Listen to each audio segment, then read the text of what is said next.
Bienvenue dans la chronique d'aujourd'hui consacrée à l'alimentation, partie intégrante de notre culture. Je suis Claudiane Sono.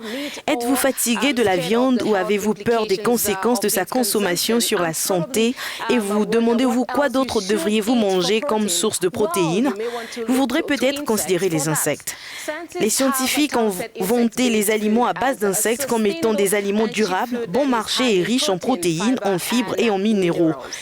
L'Organisation des Nations Unies pour l'alimentation et l'agriculture a déclaré que les insectes émettent moins de gaz à effet de serre et moins d'ammoniac que les bovins ou les porcins, nécessitent beaucoup moins de terre et d'eau et qu'il y a plus de 1900 espèces d'insectes comestibles sur la Terre. Alors, de nombreux pays, dont l'Afrique du Sud, ont pris goût et ont transformé ce repas traditionnel en un repas gastronomique en servant des repas exclusivement composés d'insectes dans les restaurants. Les clients aventureux essaient de petits bols d'insectes, y compris les vers de farine, qui sont également considérés comme un mets délicat dans certains pays africains. Si vous visitez le Cameroun, le Congo ou le Zimbabwe, vous pouvez être traité aux termites et aux chenilles respectivement.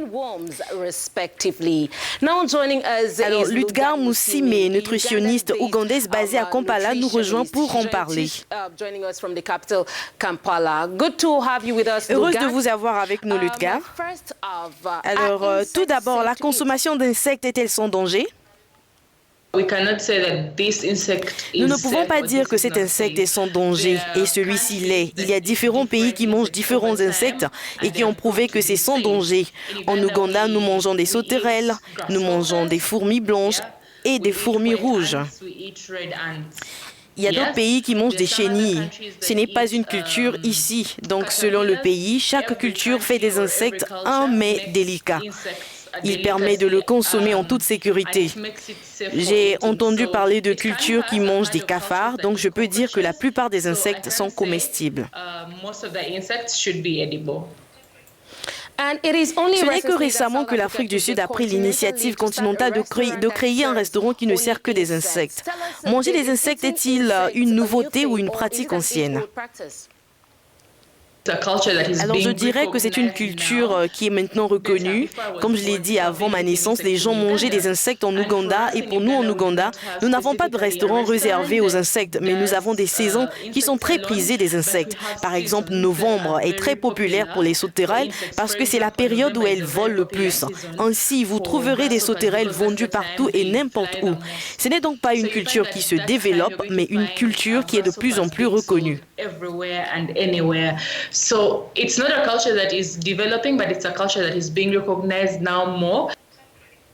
Très intéressant. Alors, à quel point les insectes sont-ils nutritifs? La plupart ont des protéines et des graisses. Ce sont les principaux nutriments que les insectes ont. Cependant, nous trouvons aussi des ions, le calcium, et ils sont particulièrement faibles en glucides. Nous avons des sortes de cuivre, des ions, du magnésium, du manganèse, du phosphore. Mais le principal est la protéine et la graisse. Phosphorus, selenium, zinc, but the major being the protein and the fat.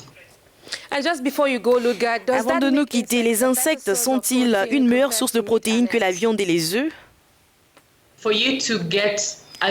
Pour obtenir autant de protéines que dans la viande ou le poulet, vous devez disposer d'une quantité d'insectes plus importante que celle que vous avez avec la viande et le poulet. Cependant, la viande rouge a ses effets avancés. Je ne peux pas dire que c'est une meilleure source, mais je peux dire que c'est une très très bonne source de protéines. Je mange des sauterelles et occasionnellement des fourmis. Et oui, je le recommanderais aux gens.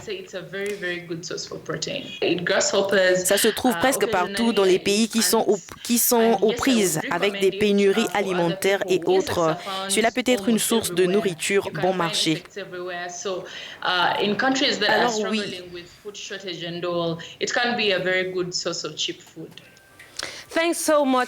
Merci beaucoup pour votre temps, Lutgar. Et voilà, chers téléspectateurs, serez-vous prêts à suivre les conseils de Lutgar et à considérer les insectes comme une autre source de protéines? Partagez vos avis avec moi sur Facebook et Twitter @ClaudianeSono. Merci d'avoir suivi. À bientôt.